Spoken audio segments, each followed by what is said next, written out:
Good evening, and welcome back to the Poe Museum. Was Edgar Allan Poe murdered? We'll examine the evidence and let you decide on tonight's installment of the Curator's Crypt.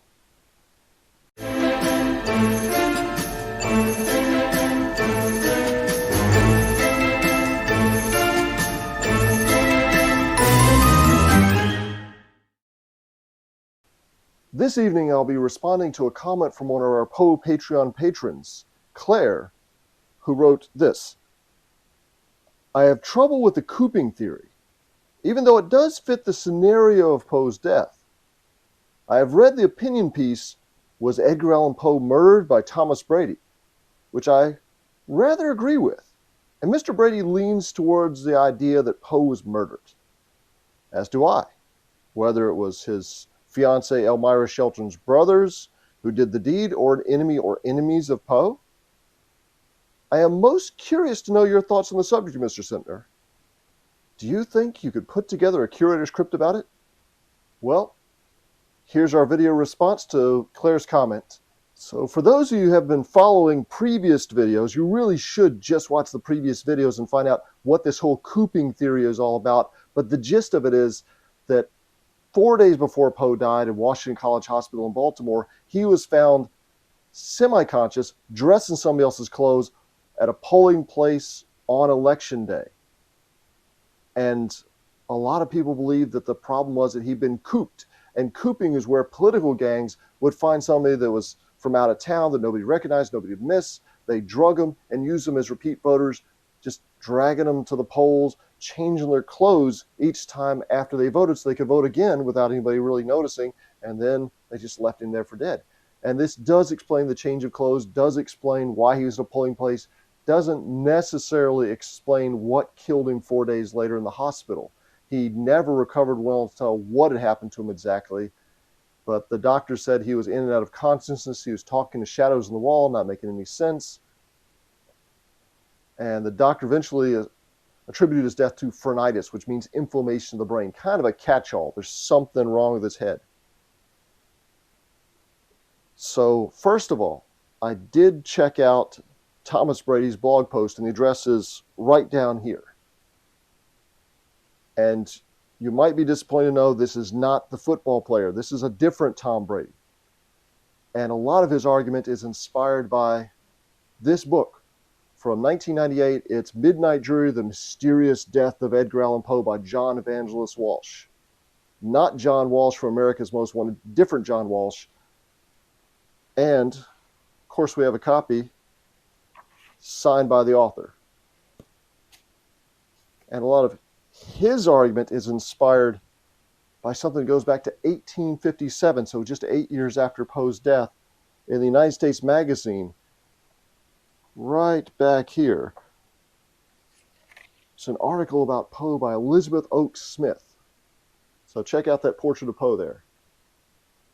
They didn't have a lot of available portraits, so yeah, this doesn't look like any of the pictures we're used to seeing. This was based on a pretty mediocre mezzotint of Poe by John Sartain. And we talked about John Sartain in the last installment. So what gets really curious, this Elizabeth Oakes Smith who wrote this, she knew Poe. She was part of the New York literary scene that went to parties at Anne Charlotte Lynch's house. So she'd interacted with him. She knew his character really well. And she's writing here to try to defend Poe against some of the things people said about him. And about a year before this came out, Joseph Snodgrass had written a widely circulated article about Poe's final days. Now, Snodgrass is the one who took Poe from the polling place and sent him to the hospital. Poe's family just didn't want involved. He had cousins and uncles in Baltimore. They just didn't want to be involved with him. So Snodgrass stepped forward, and we actually do have a lock of Poe's hair clipped by Joseph Snodgrass at Poe's funeral. It's on display downstairs. You need to check it out. And Snodgrass's article is all about how Poe was at a polling place. He was in a wretched state of intoxication, dressed in clothes that didn't look like his own, they didn't even fit him. They were soiled, they were cheap. And he practically had to pick Poe up and carry him to the carriage to send him to the hospital because Poe's in such rough shape. And Smith here is saying Now, this isn't the Poe I knew. And she has her own theory about what happened to Poe. So this is the curious little part right here. Not long before his death, he was cruelly beaten, blow upon blow, by a ruffian who knew of no better mode of avenging supposed injuries. It is well known that a brain fever followed, that he left New York, that he reached Baltimore, the city of his nativity, and there died on the 4th of October, 1849. Now, I don't know where she got her story. She doesn't reveal her sources, and there are a few factual errors. First of all, he's not going south from New York to Baltimore. At the time of his death, he was going north from Richmond to Baltimore. So if he hadn't been beaten, it would have been probably in Richmond or in Baltimore, not in New York. So that's a detail we kind of have to figure out. She doesn't entirely explain the change of clothes or what happened there, or really who had a motive to beat Poe, why they would have beaten him. Maybe she's mixing up a few different stories. We know that in New York at the time Poe was associated with Elizabeth Oak Smith. He'd got into a fist fight with Thomas Dunn English, and also Elizabeth Elliot's brother wanted to beat up Poe. So there's different people who did not like Poe very much. But Poe wasn't in New York. So could there have been somebody in Richmond that had a motive to beat Poe or otherwise cause him harm? And that's where John Walsh takes over. He tries to fill in the blanks here. And his theory is that since Poe was about to marry, he was engaged to his childhood sweetheart. Now they were both 40 years old. They were adults. They were widowed. And they'd finally gotten back together. They're set to be married once he got back from his trip up north to New York. But the law was back then that even if you're wealthy, a woman who remarried, her husband got all of her stuff. So her brothers would have known, her children would have known that she was going to give up a lot of her fortune if she ever remarried. And in fact, her husband, before he died, left a stipulation in his will saying, I'm going to discourage gold diggers from trying to marry you for money. So if you do remarry, you have to give up 2/3 of your fortune. And she was willing to do that to be with Poe. Even though her brothers hated him, Poe complains of one of his letters that he wants to move her up north with him so they can get away from her meddling brothers. Her children hated Poe. Her son mocked him, pleaded with her not to marry this creepy old guy. But Elmira saw something in Poe. And for his part, he joined the Sons of Temperance and took a temperance pledge and pledged never to touch alcohol again. And Walsh here at least thinks that this is maybe a condition of their engagement, since a year earlier, Poe had become engaged to a different woman up in Providence, Sarah Helen Whitman, on the condition that he give up drinking. Of course, that engagement only lasted for a month. So maybe Poe really went all out and joined this temperance society. And at the time, it made newspapers across the country. People out in St. Louis were reading that Edgar Poe, the famous poet, has joined the Sons of Temperance in Richmond. So this was newsworthy. So that means that if Poe broke his temperance pledge in a very public way, that would be newsworthy. And maybe the newspapers would pick it up and carry it back to Elmira. There's no way she wouldn't hear about it somehow, and she would dump Poe.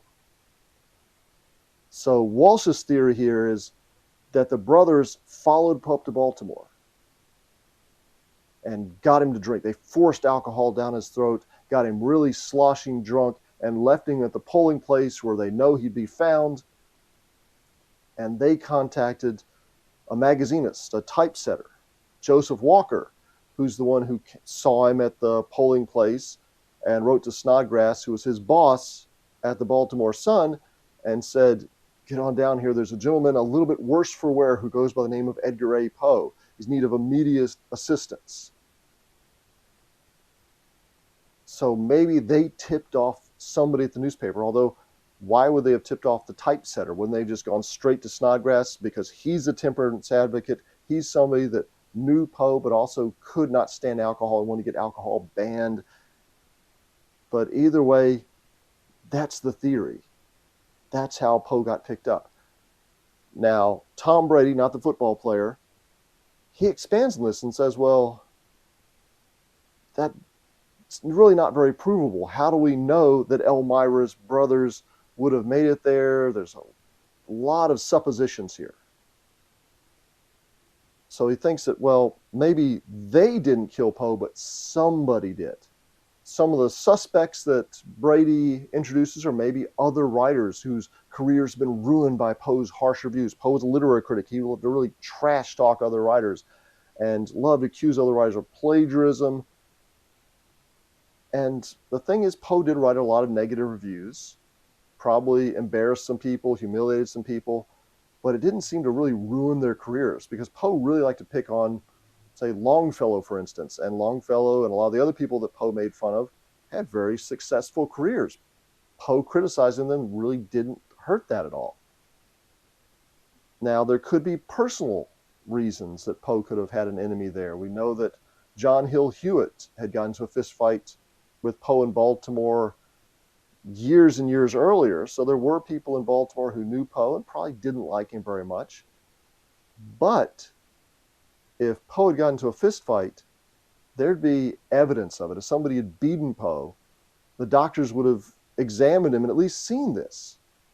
And doctors back then did place a lot of emphasis on the external examination, really checking the body and finding out what's there, because they didn't know a lot about internal medicine. So they would have seen bruises if he had a bruised face or bloody face. They would have noticed this kind of thing. So maybe it's not a fist fight, maybe it's not a beating, maybe they did force Poe to drink for some reason and accidentally gave him too much, or maybe they drugged him, or maybe they poisoned him. But the thing is, Poe wasn't supposed to be in Baltimore then. So if there's a Poe enemy out there who wanted to poison Poe, he'd have to already have the poison on him when he saw Poe and said, oh yeah, I should go poison that guy. So maybe that explanation doesn't quite fit either. So we're lacking a suspect, we're lacking a motive. And once we have a suspect and a motive, we also need the means, the opportunity, and we need to make it fit into our nice little collection of facts that we do know about Poe, that he was the polling place, that he was dressed in somebody else's clothes, that he was ranting and raving in the hospital, not making any sense, and also he screamed the name Reynolds over and over again. We've never been able to fit exactly who this Reynolds is into the narrative. There's a few different Reynoldses out there who've been implicated as somehow being involved, but we can't prove or disprove any of that. And of course, we don't have any soft tissue that we can test. So still a mystery. So could Poe have been murdered? Sure, he could have been murdered, but it's not very likely. There's other explanations that are probably a little bit better. So what do you think? Let us know down in the comments if you think anybody had the motive, the means, the opportunity to murder Poe. Or if you have a different theory about how Poe might have met his untimely end. And if you'd like to help us preserve precious Poe pieces like this 1857 edition of the United States Magazine, with this fine portrait of Poe inside, why not support the Poe Museum or become a member at poemuseum.org. And until next time, thanks for joining us, and I'll leave you with more gratuitous footage of the Poe Museum cats doing Poe Museum cat stuff.